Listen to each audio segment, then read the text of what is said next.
hoje é sobre a primeira parte do livro Os Miseráveis, do Victor Hugo, que é sobre Fantine. Eu tenho essa edição aqui, que é da Martin Claret. Eu não conheço aquela edição da Cosaque Naif, ok? Que todo mundo super elogia. E assim, você está gostando dessa tradução? É a única que eu li, gente. Quer dizer, a única que eu estou lendo. Então, assim, eu estou gostando. Até agora eu não tenho o que falar da edição. A não ser que ela é um tijolão, né? Porque é um livro muito pesado. Eu sei que o livro da Cosaque Naif ele é dividido em 2 volumes, o que facilita muito, com certeza. Mas eu já tinha essa edição, então não tem por que eu ficar comprando várias edições do mesmo livro. Então deixa eu mostrar aqui pra vocês. O livro é capa dura, ok? Tem essa ilustração linda, a lombada, contracapa. Ele vem, o que eu acho muito bacana é que ele vem com 2 fitinhas, tá vendo? Uma azul e uma vermelha. E com a fitinha azul eu divido a página em que eu parei a leitura e a vermelha até onde eu pretendo ler, né? Porque ele é um calhamaço. Esse livro aqui, ele tem, deixa eu ver quantas páginas, ele tem 1510 páginas, ok? E ele é dividido em 5 partes, então eu resolvi ler uma parte por mês. Então eu irei terminar a leitura em maio. Por dentro ele também tem uma arte muito bonita. Por enquanto eu não tive nenhum problema em relação à edição mesmo, porque eu tenho alguns amigos que essa parte aqui chegou a descolar durante a leitura. Então assim, comigo não aconteceu ainda. Lembrando que eu li a primeira parte do livro, que foi até a página 342. Eu fiquei com muita dúvida em realizar um diário de leitura de cada parte do livro ou não, ou simplesmente assim que eu terminasse a obra, gravar um vídeo apenas e etc. E aí eu comecei, né, a leitura, finalizei a leitura dessa primeira parte e achei bacana gravar um vídeo específico para cada parte, porque é muita informação. Esse livro, Os Miseráveis, ele foi publicado em 1862 e o Victor Hugo já tinha 60 anos. É uma obra que fala em nome do povo. Na verdade, o Victor Hugo passou a sua vida inteira lutando por ideais libertários desse cenário cultural e político da França pós-napoleônica. Então, sim, ele é um livro, assim como as obras do Victor Hugo, que fala em nome do povo. Então, ele principalmente Os Miseráveis, eu acho que ele é um apanhado de tudo. Então, ele fala sobre a tragédia que era Paris naquela época, no século XIX, né? Estamos falando do século XIX, a situação econômica, sobre os estudantes, sobre a justiça, sobre o que é correto e não, sobre pena de morte.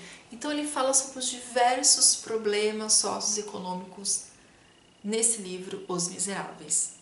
E o que eu achei muito bacana é que o livro ele é dividido em partes, como eu disse para vocês, tem a parte 1, parte 2, 3, 4 e 5. Então você tem lá a primeira parte, que o primeiro livro é sobre um justo. Depois você tem o segundo livro, que fala sobre a queda. E essas divisões de livro lembram muito a Bíblia, né? A Bíblia é dividida por livros. E ele fez Os Miseráveis praticamente com essa mesma anatomia, digamos assim, que a Bíblia. E para quem não sabe, o Victor Hugo era muito religioso e ele cita muito a Bíblia, até mesmo alguns doutores da igreja na obra, como um exemplo aqui, Santo Agostinho. Então nós estamos no ano de 1815 e o primeiro livro conta a história de um bispo chamado Muriel, que eu me apeguei profundamente a esse bispo. Amor, gente, que homem maravilhoso. Isso sim é que eu chamo de uma pessoa que segue os ensinamentos do Novo Testamento. Né? Você tem uma pessoa que segue o que o Novo Testamento está dizendo. E quando eu falo Novo Testamento, eu não estou me referindo a nenhuma religião específica. Eu estou me referindo ao que diz o Novo Testamento, a Sagrada Escritura. O capítulo do livro 1 trata-se de um justo, e ele é a pessoa mais justa que eu já conheci dentro da literatura até esse momento. Antes de ser bispo, ele foi casado, ele não teve filhos e ele foi com a esposa para a Itália, a esposa acabou falecendo e acontece N situações, né? Porque aqui é um diário de leitura, mas nem tanto, vamos fazer um resumo da ópera. A esposa acaba falecendo, ele se torna bispo. E ele tem 3 irmãos. Ele tem um irmão que é general, o outro que é prefeito, e ele tem uma irmã que é 10 anos mais nova que ele e que segue o caminho dele, assim, decidiu viver junto com ele. Então ela vai viver na paróquia da cidade de Digny, acho que é assim que se pronuncia, de onde ocorre aqui a história. E ali ele tem a sua paróquia e ali ele cuida dos doentes, ele cuida da comunidade. E esse bispo, ele tinha uma preocupação social enorme. Tanto que lá na página 53 dessa edição, ele fala o seguinte, né? Era indulgente para com as mulheres e os pobres, sobre quem recai o peso da sociedade humana. Então ele retrata muito aqui o peso da sociedade em relação às mulheres, em relação àquele que nasce pobre e aquele que é um ex-presidiário, que é o que gera realmente aqui a história. E ele fala o seguinte: os erros das mulheres, dos filhos, dos criados, dos fracos, dos indigentes e dos ignorantes são os erros dos maridos, dos pais, dos amos, dos fortes, dos ricos e dos sábios. E dizia mais: aos ignorantes ensine o máximo de coisas que puderem. A sociedade é culpada por não ministrar a instrução gratuita. Ela é responsável pelas trevas que produz. Uma alma cheia de sombras é onde o pecado acontece. A culpa não é de quem pecou, mas de quem fez a sombra. Gente, essa frase assim eu carrego para a vida. E quais eram as preocupações? Como que era o dia a dia desse bispo? Lá na página 93. Como já foi visto, a oração, a celebração dos ofícios religiosos, a esmola, a consolação aos aflitos, o cultivo de um canteiro, a fraternidade, a frugalidade, a hospitalidade, o desapego, a confiança, o estudo, o trabalho ocupavam cada um dos dias de sua vida. Ocupavam é exatamente o termo, porque de fato esses dias do bispo eram repletos até as bordas de bons pensamentos, de boas palavras e de boas ações. Ele é um homem tão justo, mas tão justo, que um dia aparece na cidade um homem, por volta ali dos seus 46, 48 anos, chamado Jean Valjean. Eu acho que assim se pronuncia, Jean Valjean. Eu irei pronunciar dessa forma, ok? Esse cara, ele cometeu um crime e ele ficou 19 anos preso. Na verdade, acho que a pena máxima era de 5 anos, mas ele fez várias tentativas de fuga e a pena foi aumentando. Então ele ficou 19 anos preso.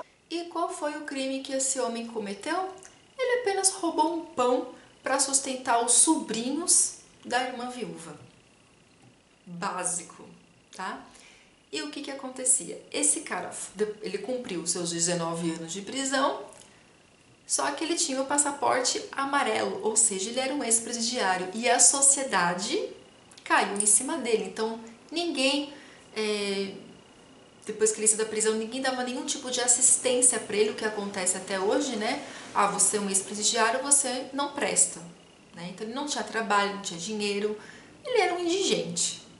E ele foi batendo em porta, até que um dia ele foi parar nessa igreja e claro que o bispo o recebeu, né, de portas abertas. Na verdade tem uma coisa muito interessante que esse bispo fala sobre a igreja, que ele fala que a casa de Deus sempre tem que estar aberta, não tinha tranca na porta da igreja, a porta da igreja ficava aberta.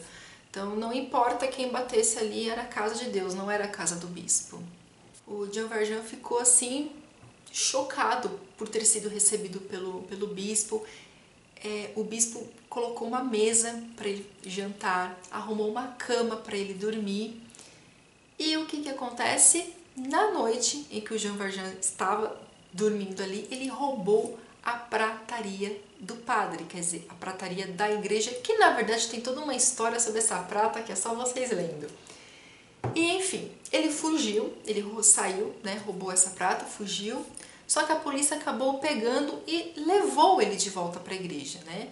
Chamou o padre e falou: olha, padre, esse homem aqui roubou a sua prataria. E aí que eu falo que ele é o homem mais justo da literatura que eu já conheci.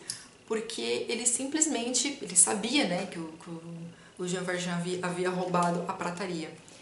E o bispo olha para os guardas e fala o seguinte: não, ele não roubou, eu dei a prataria. Tanto que ele esqueceu ainda de levar 2 castiçais. Ele pegou os castiçais e, né, colocou ali pro Jean Valjean. E o Jean Valjean ficou olhando pra cara dele tipo, oi? Como assim? O Jean Valjean ficou tão abismado, tão chocado com a atitude do padre, que em seguida o bispo disse o seguinte pra ele: não se esqueça, jamais se esqueça de que me prometeu empregar este dinheiro, ou seja, o dinheiro da prataria, para tornar-se um homem de bem. Então, se você pegou essa prataria, faça algo de útil com ela, né? Seja um homem bom, seja um homem do bem. Isso pra mim, gente, foi a coisa mais incrível nesse quesito de justiça, né? De ser uma pessoa justa e humilde que eu já li. Nós vamos agora para o livro 3, que é onde entra Fantine. O ano é de 1817, que é onde o rei Luís XXIII se qualifica como o 22º do reinado.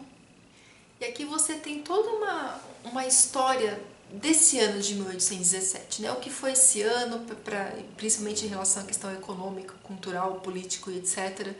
E aqui entra a Fantine, né? Então você tem toda uma história da infância da Fantine, desde até o momento em que ela saiu de casa, que foi para Paris, e ela era costureira, conheceu mais 3 ou 4 amigas, agora não me recordo, acho que eram 3 amigas, e tinha os estudantes, né, que estavam ali na cidade, e ela, junto com as amigas, conheceram 4 rapazes. A Fantine se envolveu com um rapaz, eles ficaram, se não me engano, uns 2 anos na cidade, e assim, eles estavam namorando, assim, um namorico mesmo, aquela coisa, com essas meninas, só que era tudo um plano, eles estavam com ela somente porque eles estavam ali. Assim que terminasse a faculdade, eles iam cada um voltar para suas casas e tchau, meninas. E foi exatamente isso, eles meio que pregaram uma peça nas meninas, né? Deixaram uma carta, meio que debochando delas, etc. Para as outras meninas, o Victor Hugo não especifica muito bem, é como se, ok, eles foram embora e a vida é assim e acabou. Só que para Fantine não, porque ela acabou, né, se entregando para esse rapaz, e o Victor Hugo descreve Fantine sendo uma menina muito bonita, de cabelos longos, loiro, com belos dentes, porque essa época, né, gente, as pessoas não tinham dentes lindos e maravilhosos, né?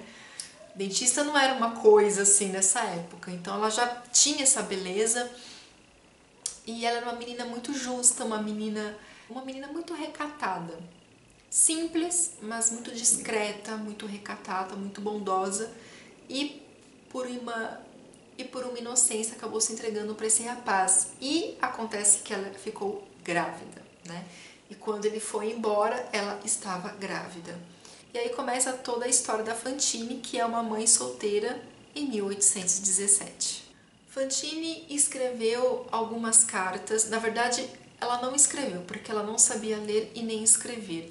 Ela contratou um escrivão público para que escrevesse cartas para o pai da criança, mas ele nunca, gente, nunca respondeu uma carta. E aí que assim, era muito complicado para Fantine arrumar trabalho sendo mãe solteira com uma criança que era Cosette, uma menina. E um dia ela entrega essa garota para uma família. Uma família que aparentemente parece uma família perfeita. Ele era um casal que já tinha outras 2 crianças, 2 meninas. E a Fantine acaba confiando, deixando a Cosette com eles, ela acho que ela tinha 3 anos de idade. Só que essa família, na verdade, ela explora a criança e Fantine. A Fantine eles exploram com dinheiro, ela todo mês tem que mandar uma quantia para a menina, e a menina é explorada por trabalho infantil. Depois de muito tempo, muita dificuldade, ganhando muito pouco, a Fantine consegue emprego numa indústria. E ela fica super feliz quando ela consegue esse emprego, porque ela vai conseguir pagar um aluguel, vai conseguir comprar móveis, vai conseguir ter uma vida digna, e ela poderá também trazer Cosette para morar com ela. E de quem é essa indústria? Então aqui nós já entramos num outro ponto da história. Essa indústria pertence a um senhor que ele é conhecido como Pai Madeleine, e ele também é o prefeito da cidade. Então ele que é o dono dessa indústria. E esse Pai Madeleine, na verdade, é o ex-presidiário, aquele que roubou a prataria do bispo e etc. É o Jean Valjean. Aqui eles já estão no ano de 1821, o ano até que o bispo, né, aquele bispo, ele acaba falecendo, ele já estava cego, foi anunciado no jornal, o Jean Valjean ficou super triste, acordou, né, ficou de luto o dia todo, porque ele foi uma pessoa importantíssima na vida dele, foi aquele que o acolheu, que lhe deu todas as chances possíveis. E acontece, gente, uma situação muito chata com a Fantine, que é uma coisa que persiste até hoje, né? Que é a questão daquele que quer cuidar da tua vida. Sabe aquele que quer cuidar da tua vida? Que não tem nada para fazer, né? Então ele decide que é legal cuidar da sua vida, ou seja, destruir a sua vida. Na página 220, Victor Hugo fala exatamente sobre isso. Há pessoas que, para decifrarem esses enigmas, que aliás lhes são completamente diferentes, despendem mais dinheiro, desperdiçam mais tempo e têm mais trabalho do que seria preciso para praticar 10 boas ações. E isso gratuitamente, por puro prazer, por pura curiosidade. Certas pessoas são maldosas unicamente pela necessidade que têm de falar. Aquilo que dizem, conversa de salão, tagarelice nas salas de espera, é como essas lareiras que consomem a lenha depressa, precisam de muito combustível, e o combustível é a vida dos outros, né? Cuidar da vida dos outros é muito mais interessante. E foi isso que aconteceu. Uma pessoa específica na indústria, uma outra mulher, que era até uma pessoa de muita confiança do pai Madeleine, decidiu que tinha que cuidar da vida de Fantine. Então ela percebeu que Fantine às vezes chorava, que Fantine mandava cartas.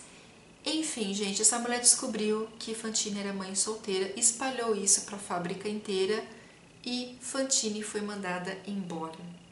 Sim. Então você pensa o ódio que a Fantine sentia do pai Madeleine, como se ele fosse o responsável por isso, e na verdade não, porque ele não tinha noção da vida da Fantine. A Fantine, gente, ela passou por dificuldades que assim foi a parte que você fica mais chocado no livro, sabe aquela mulher que chega no poço do poço do poço, assim, ela tá no último degrau mesmo da sarjeta, assim, tipo, ela não tem mais pra onde ir. Enfim, ela perde tudo, fica devendo um monte de dinheiro porque ela tinha comprado móveis, aluguel, aquela coisa toda. Tem que mandar dinheiro ainda pra aquele casal que tá cuidando da filha dela. E ela começa a trabalhar com costura. Só que assim, ela dorme de 4 a 5 horas por dia, costurando o dia inteiro, comendo pão quando tem, para ganhar absolutamente nada. Então assim, ela chega num ponto que ela vende os cabelos dela, que é uma parte muito triste do livro, e aquele casal começa a chantagear, né, a Fantine dizendo que a menina tá doente, que eles precisam de uma quantia X, e chega um dentista na cidade e oferece justamente aquele valor que a família que tá cuidando da Cosette pede.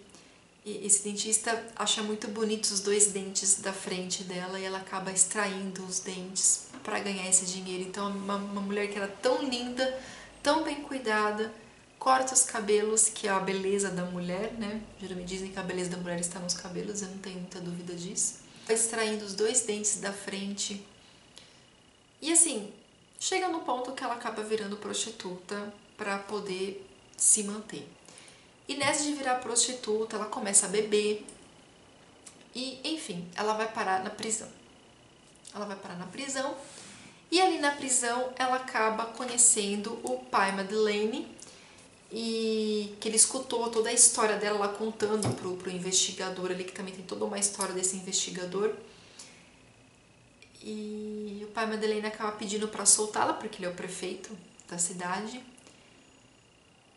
Enfim, eles acabam se conhecendo, ele acolhe Fantine, Fantine está doente, ela fica aos cuidados de algumas irmãs. O pai Madeleine acaba querendo seguir os passos do bispo, que é uma pessoa justa, e tem um investigador aqui na história que sempre desconfiou muito desse prefeito, né? Sempre desconfiou muito, e um dia um cara é preso, ele está sendo condenado a pegar tantos anos de prisão, porque estão confundindo ele com Jean Valjean. E ele não admite isso, ele vai até o tribunal e ele mesmo acaba se entregando. E aí ele se vê numa situação complicada, porque assim, aí vem essa questão também da religião que o Victor Hugo aborda aqui. O Jean Valjean fica numa situação complicada, porque ele quer ser justo, porque ele não quer que um cara seja preso no lugar dele. Ao mesmo tempo, se ele se entrega, ele perde tudo. Ele volta a ter o passaporte amarelo dele, porque até então ele estava com o nome de pai Madeleine, é um nome falso. Ele perde o cargo da prefeitura, ele perde tudo. Perde a indústria e todas aquelas famílias, né, todas aquelas mulheres e homens que trabalham naquela indústria também serão prejudicados. Fantine será prejudicada, mas ele se entrega. Porque ele quer ser uma pessoa justa. Ele errou, ele estava mentindo e ele não estava com a consciência tranquila em relação a isso. Então você tem a questão do ser justo, a questão do pecado e de salvar a alma. Para o Jean Valjean, o importante era salvar a alma dele, né? Que aqui ele não ia levar absolutamente nada, que a casa dele, o reino dele, era os céus junto a Deus. Então salvar a alma era o mais importante para ele. E enfim, Fantine morre, Jean Valjean é preso, mas ele acaba fugindo porque ele precisa tomar conta da Cosette e ali ter uma nova vida, e eu parei exatamente nessa parte. Gente, é um livro que, assim, ele é imenso, né? Eu sei que ele é imenso, mas ele é tão sensacional, uma narrativa tão maravilhosa, você acaba se envolvendo tanto na história que você não quer parar a leitura. Então, assim, se você conseguir ler, os capítulos são curtinhos, então você lê um capítulo por dia, gente, de verdade, como se fosse uma telenovela. Vocês não irão se arrepender, é uma história incrível. E eu sou muito fã do Victor Hugo. Aqui no canal tem já 2 livros que eu li do autor. O primeiro deles, que é Os Trabalhadores do Mar, que é o livro da minha vida. Eu amo aquele livro, tem vídeo aqui no canal. E li também O Último Dia de um Condenado, que eu gostei muito. E agora, esse aqui está sendo minha 3ª obra, e até o final do ano eu irei ler O Corcunda de Notre Dame também, ok? Então é isso, gente. Então, o próximo mês, no mês de fevereiro, teremos aqui a 2ª parte do livro. Se vocês gostaram do vídeo, deixa o joinha de vocês, compartilhem, se inscrevam no canal e até o próximo vídeo. Tchau!